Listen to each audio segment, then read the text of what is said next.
Welcome to the Old Wealth, New Wealth, True Wealth podcast. I am your host, Nathan Barkocy.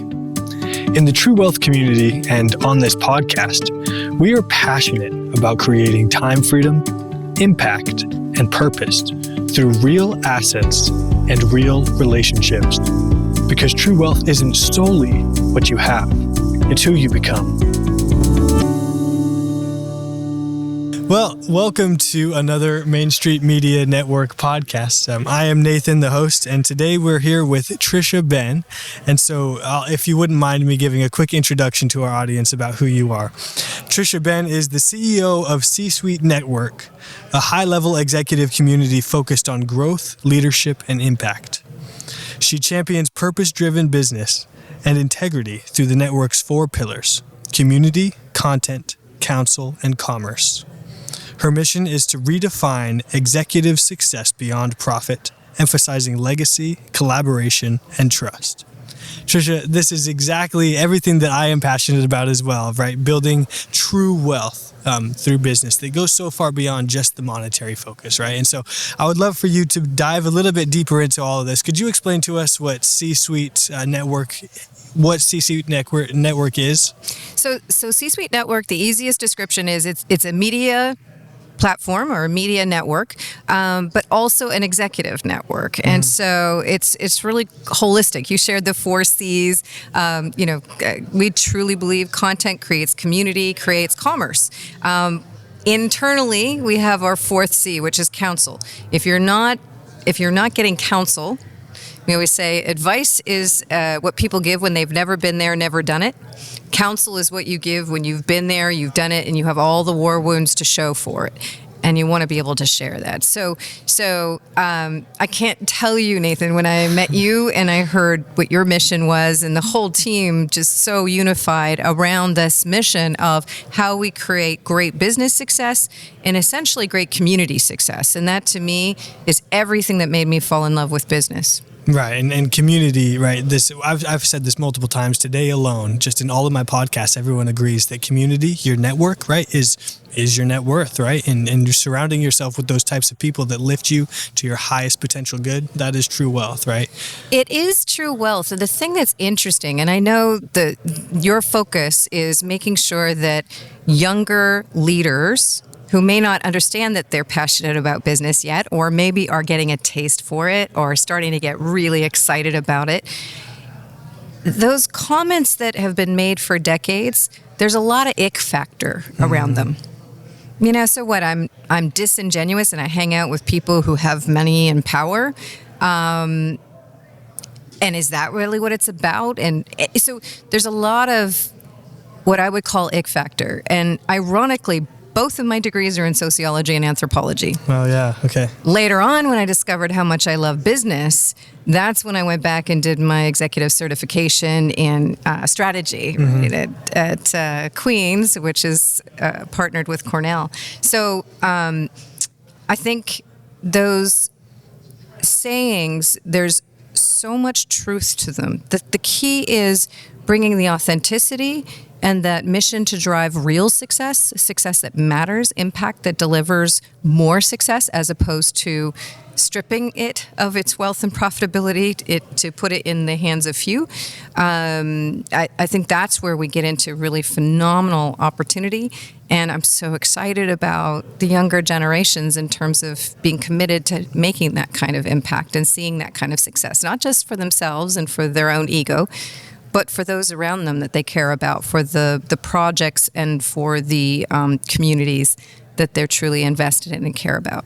Right, yeah, and I find it so interesting that you discuss, the psychology, right, and the importance of that. And I think there's a lot of mindset behind this. Something that I always talk about is the importance of a mindset shift from scarcity to abundance, right? And once you achieve that mindset shift, then you're able to go forward. You need to find a mentor. You need to take action. The only thing that separates a dreamer from an entrepreneur that's successful is simply taking action, right? And guided action, of course. So I'm just so interested, now that we understand that mindset shift is there, and obviously the action needs to be taken. How have you, using C-Suite Network, how have you been able to build up the opportunity where you assist leaders, obviously because they are leaders, right? You assist leaders to be able to obtain the right mindset if they do not already have it, and then take action from there?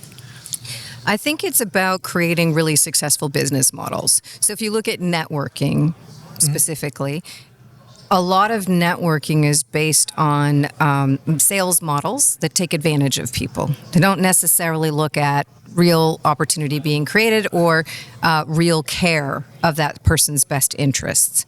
So if you look at the C-Suite network model, we've been very clear.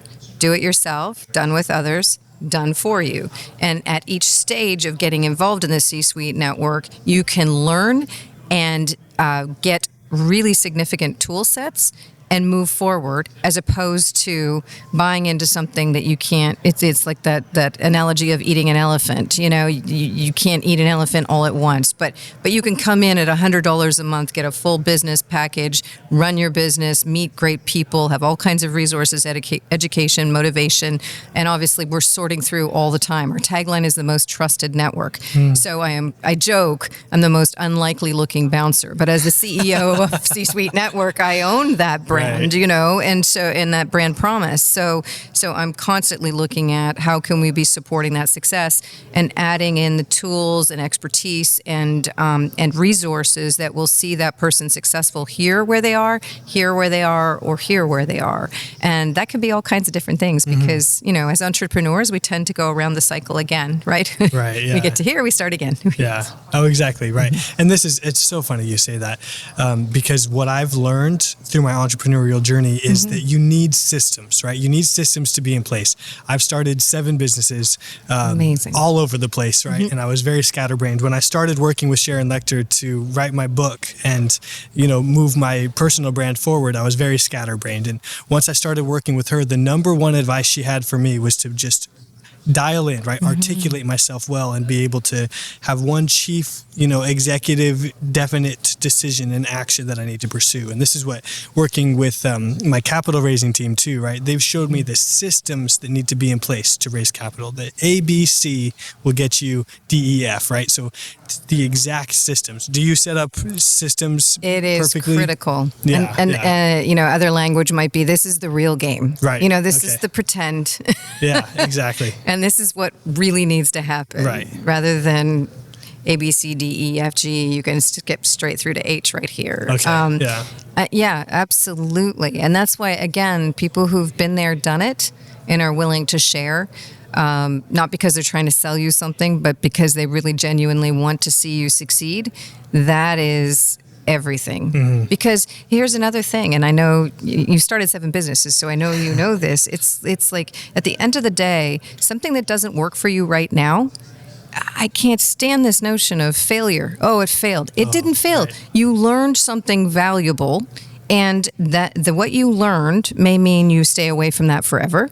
Or it may mean you come back to it because now you've got a scenario where exactly what made it fail before would be what makes it succeed, which is true for somebody else. So when someone says, oh, you've got to do it this way, or you should, that's the worst. When someone says you should, run the other direction, because 90% of the time, at least, it is complete nonsense, as if you never ever lived in your business ever, you know. But the reason that something doesn't work for someone, if they'll share that with you, it may be the reason it works for you, or the other way around. So that's critical information, and especially when you're moving quickly. Right now, we have so much disruption, which is one of my favorite words.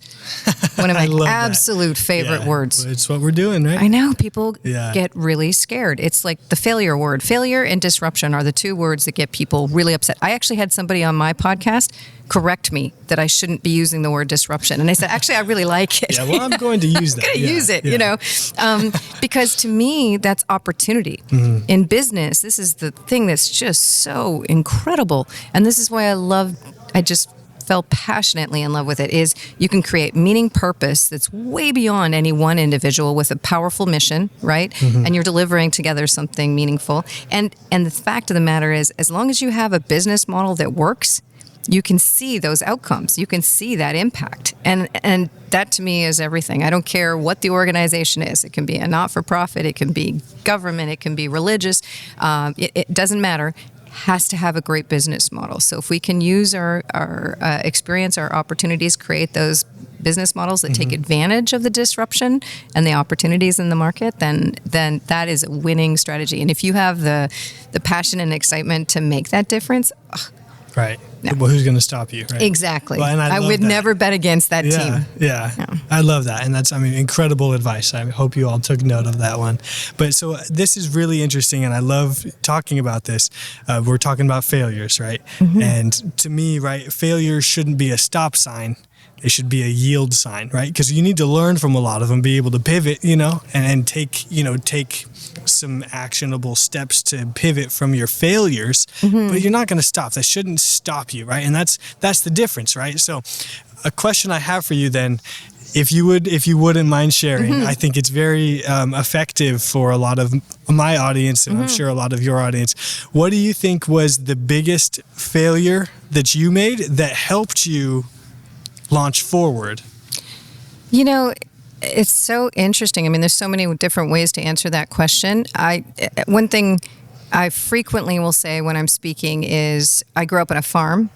So there are things you learn on a farm. You're either useful or you're dead. There's really nothing else. Yeah. So I always say, listen, just put the bar at useful. Yeah. Get over your ego, get over all the nonsense, just be useful. Right? It's so powerful. So if your mission is to be useful. Now, I will say also, I was a competitive figure skater. So I trained at the Olympic Training Center for Figure Skating in Canada. And the fact of the matter is, you fall and fall and fall until you fall a little less. Right. So between the two, I don't have a lot of preciousness about me.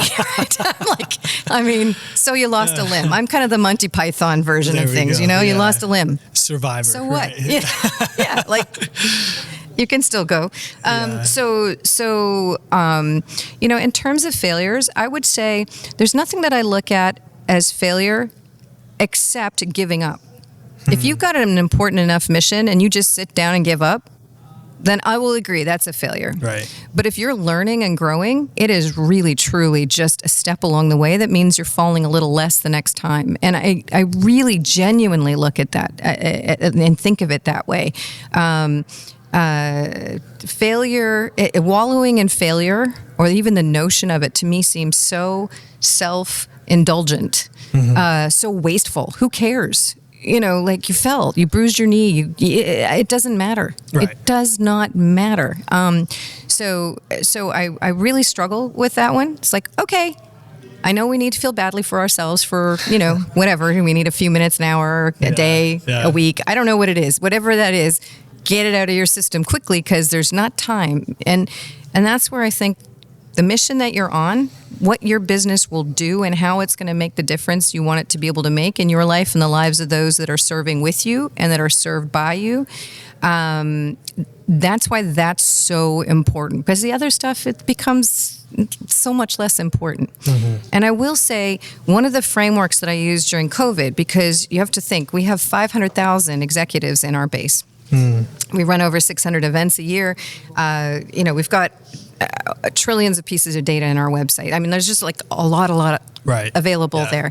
And we had everybody in crisis at the same time. So the only thing that was different about the pandemic than other issues that we've had, different recessions and different things, bubbles, etc., is that everybody was at maximum pain at the same time.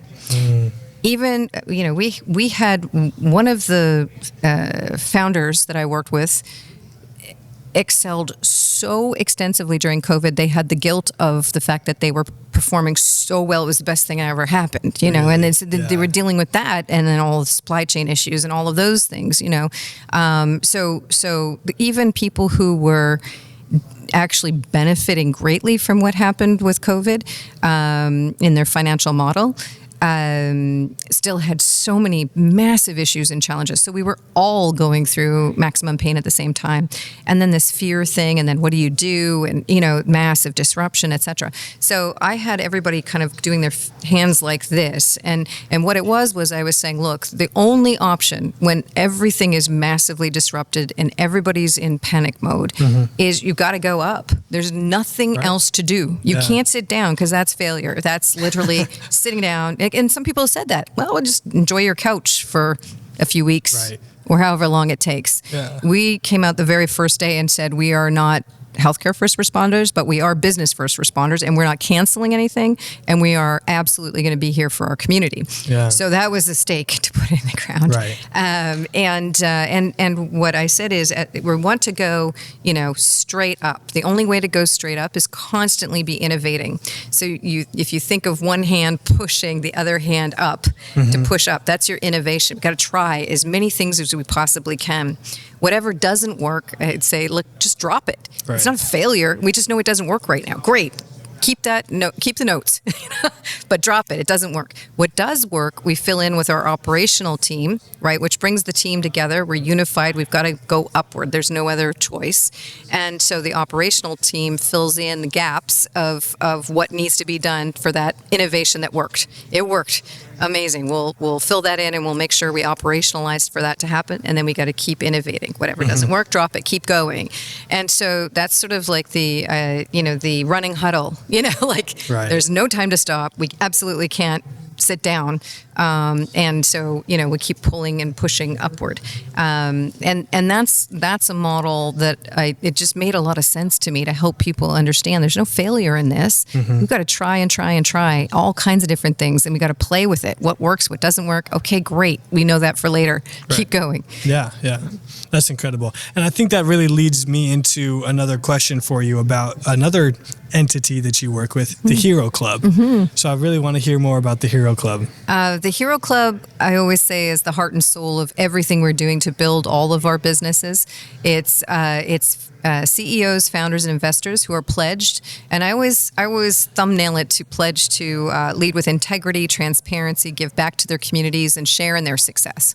And at the end of the day, when you actually care about your people, that they're succeeding when you succeed, that they're well served, that they're appreciated, respected, all of those things, it puts a different lens on your decision making than if you don't care. And so this group, when we're together, it's armor off, and it's the real conversations, and it's just absolutely extraordinary. We actually just got back from South Dakota, and I don't know if you know the story of Crazy Horse. Okay, so we took our leaders out onto the arm of Crazy Horse, and spoke with Jadwiga Jołkowski, who's the daughter of the original sculptor. Right. Yeah. And they are now on third generation. Yeah. Geared to take at least, I would guess, at least 100 to 150 years. And the only reason I'm saying 100 now is because of the new technology. They've got a massive crane there now, and they're really moving quickly right now.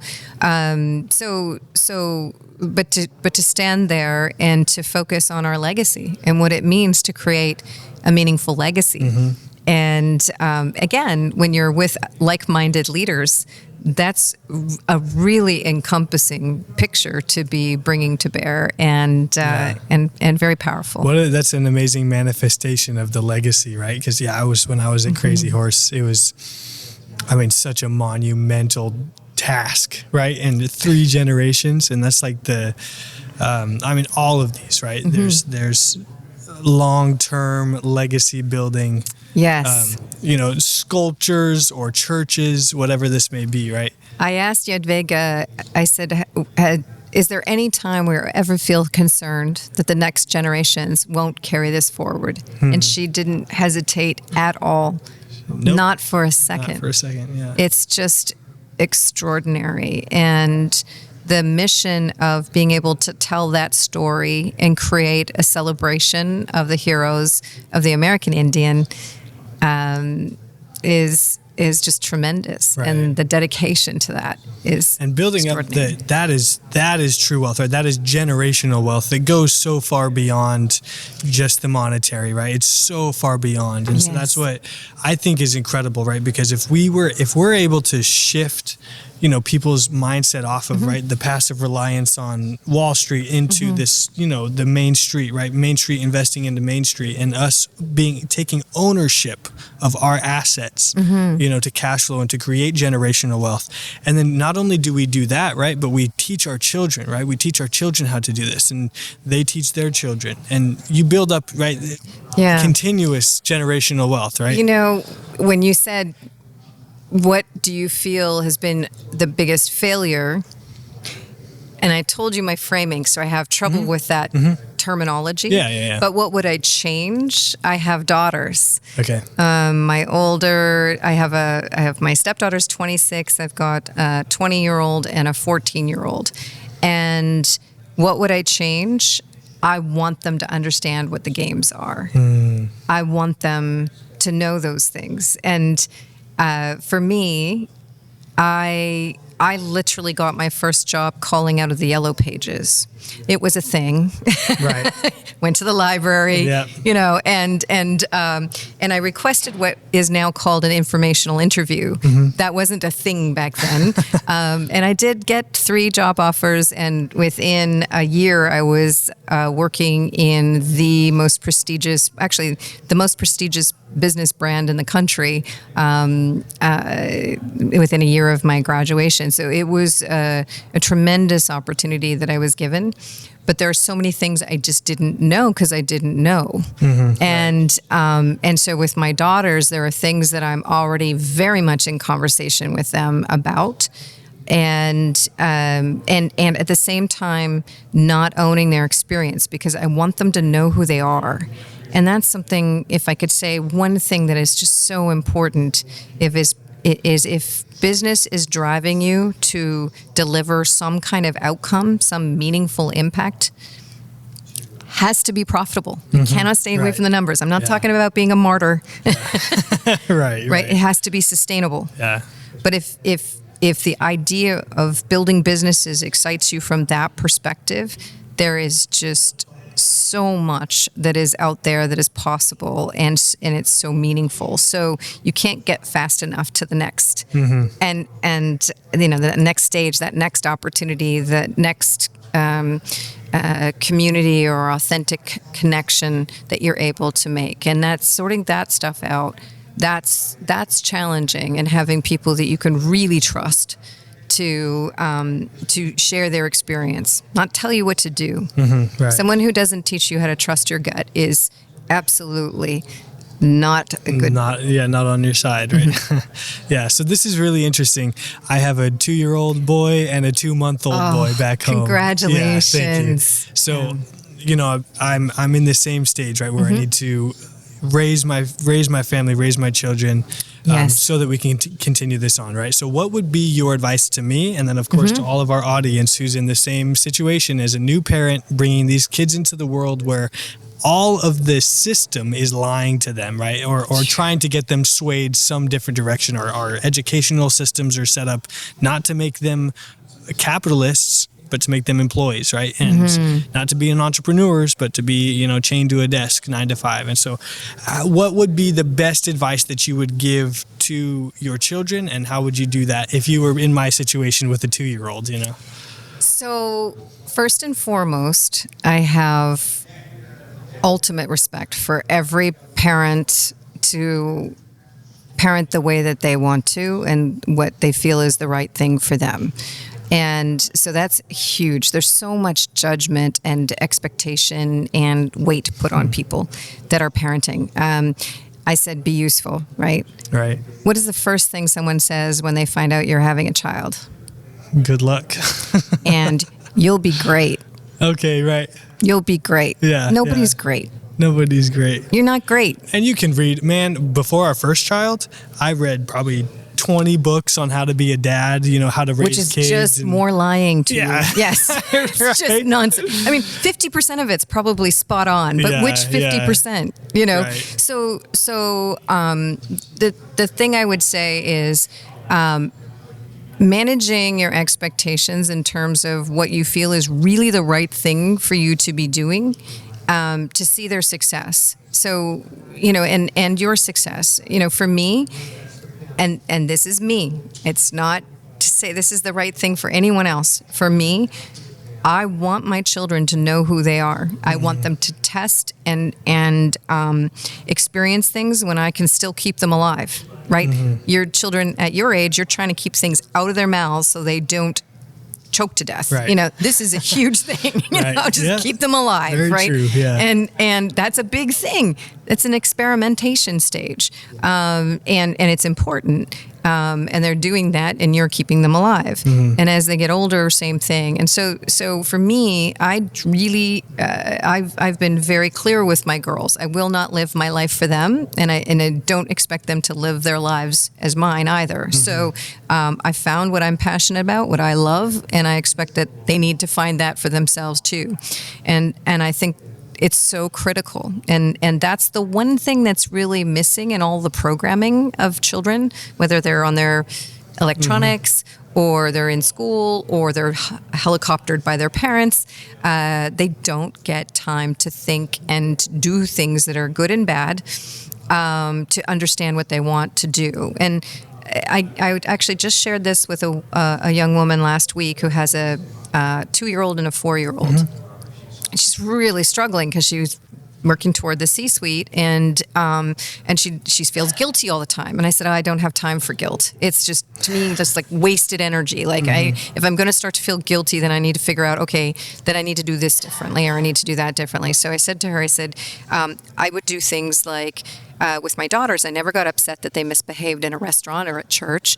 I would simply say, there are other people here and the rules of this space, so that we need to be courteous to others. And if you can't right now, that's fine. We'll go sit outside. I'm Canadian born. Sitting outside in minus 20-degree weather is not a lot of fun. Not enjoyable, right? It's not enjoyable. Yeah. And I'll tell you what, they very quickly decide that they can follow the rules of the inside, and they'll go in, and you keep them company because you're keeping them alive. You're not going to have them sit on the street by themselves, obviously.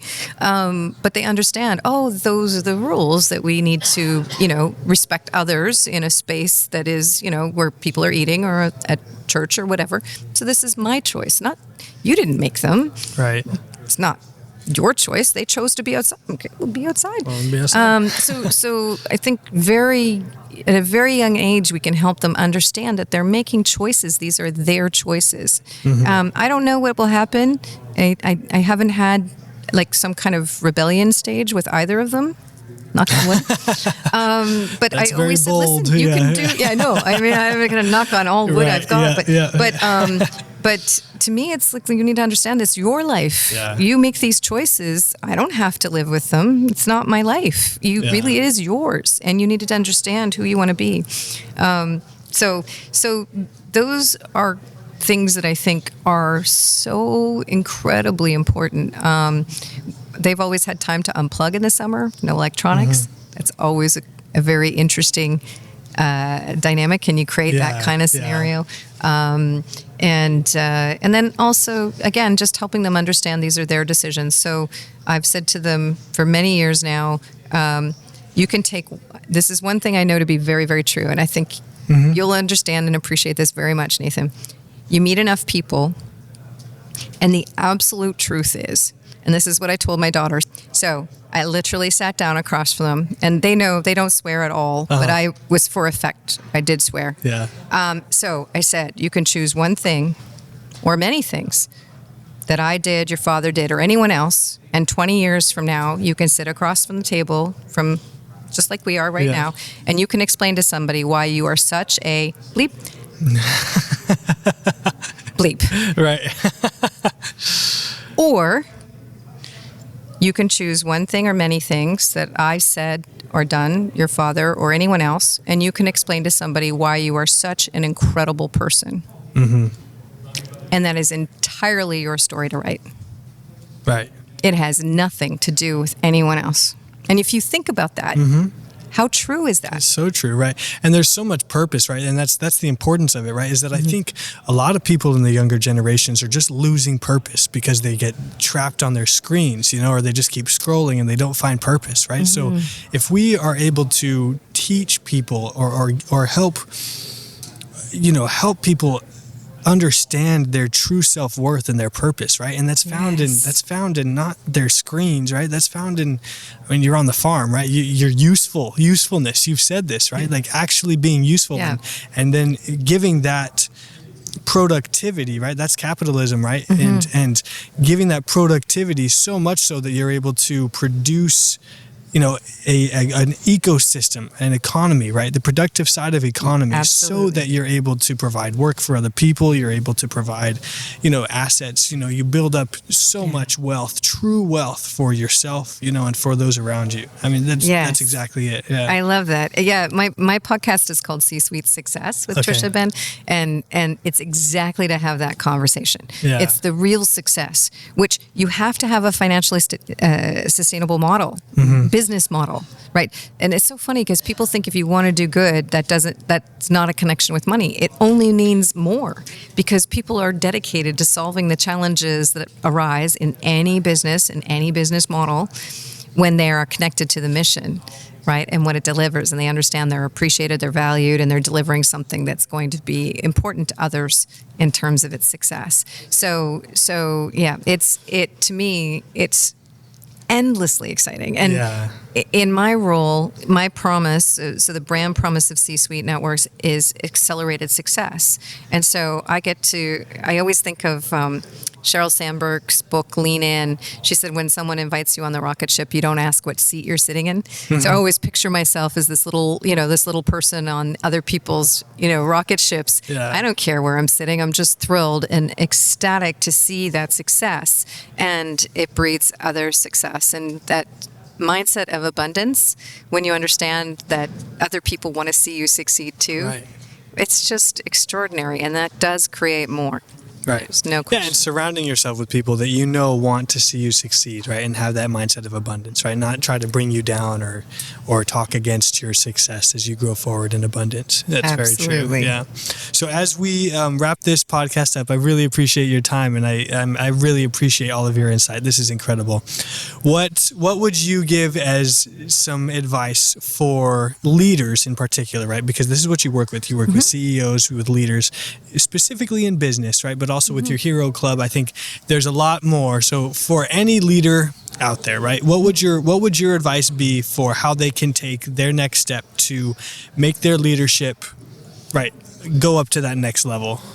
Well, first of all, I'd say that mission, choosing that mission that actually gets them motivated. If we're talking about younger people, when my daughter, my 20-year-old, went to university, she said, "Mommy, I'm really enjoying this class, but I don't think it would make any money." And I said, "Listen, if you really enjoy it, who cares? Nobody's sitting and asking me what my degrees are, right? Yeah. Ever. I'd like to once in a while think that they mattered, but nobody's asking me what my degrees are. So I'd say whatever it is that really gets you excited, and especially when you are able to see what's done wrong. For me, what really got me passionate about making a difference was understanding that I was in consulting space and it was burn and churn. You bring young people in, you eat them up and you spit them out, and then you move on to the next grouping. And my whole thing was, well, if I build a team where we're kicking butt and we're seeing great success, that just breeds more. And now I got more senior level people who've been with the clients longer. I can charge more because I'm delivering more success, and then that's getting me more clients. And it's very easy to see. I've got a model that works, and I was able to deliver on that, which only made it more exciting for everybody. And we were able to create more opportunity as we brought new people into the team and so on. So that mission is really important, and making sure that you're aligned with that. The other thing I would say, just in terms of taking action, you mentioned it before. What's that one thing you're going to get done? I think also there's the whole head game, right? All the noise and there's so much noise. I love the conditions of satisfaction model. What are your conditions of satisfaction? And the way that I personalize it, the way that I work with it, and the way that I coach it is, what are your conditions of satisfaction that if you met them, you would feel like you had a satisfying day. Like it would be a great day. And so you want 3 to 5 things maximum. And they have to be able to be met no matter where you are, who you're with, or what you're doing. So, for example, one of mine would never be go to the gym because I travel way too much and I'd be failing immediately. Right. So one of my conditions of satisfaction is to be very active. So I might work out 1 day this week. I might work out 3 days this week, but I will walk at least 5 to 10,000 plus steps every day, one way or another. Right. Whether I'm doing the workouts or not. So that way I'm staying healthy, and that's a condition of satisfaction I can meet no matter what. If I'm on vacation, at work, or traveling, doesn't matter. And so if you use that model, it helps to keep the noise out and make sure that you're actually satisfying those things that are most important to you. I had that conversation with the young woman I was telling you about, and her mentor called me and said, "Thank you so much." She left him a 2-minute voicemail. Gushing about the difference this would make in her life and her decision making. And I said to him, it's really wonderful. What she doesn't know is one of my conditions of satisfaction. And we did talk about condition of satisfaction. And I gave her the example I gave you, the gym. Yeah. And I said, what she doesn't know yet, and I assume I'll have another conversation with her, is that she met another one of my conditions of satisfaction, which is I have to have a real, authentic conversation every day. One of those really meaningful conversations. Yeah. And I will delay things. I'll run late for things. To be able to make sure that I'm having at least one of those conversations a day, no matter what I have happening. That's incredible, yeah. And so I said, she helped me make my day the best day, right? And she doesn't know that yet. So I think that's really important. I'm starting to hear that a lot for especially young parents, who want to be able to do everything, and they've got all this noise, of everybody and themselves. The fact of the matter is, when you look at those conditions of satisfaction and what you're wanting to do with your children in terms of their ability to be independent. Right. If you want that, then there are some really powerful opportunities there. So that's incredible. Well, I appreciate it, Tricia. Thank you so much. And for all of you guys who are interested in everything that Tricia is doing and all of the content she puts out there, you can find her on Facebook. You can also give her a follow at the C-Suite Network online. And if you want more information about the C-Suite Network or the Hero Club, you can email us at hero@mainstreetmedianetwork.com. I appreciate your time today, Tricia. Thank you for this very enlightening conversation. Thank you so much, Nathan. Thank you for listening to the Old Wealth, New Wealth, True Wealth podcast. This is Nathan Barkocy, and please remember that tomorrow is never promised. So I encourage you to go make the most of today.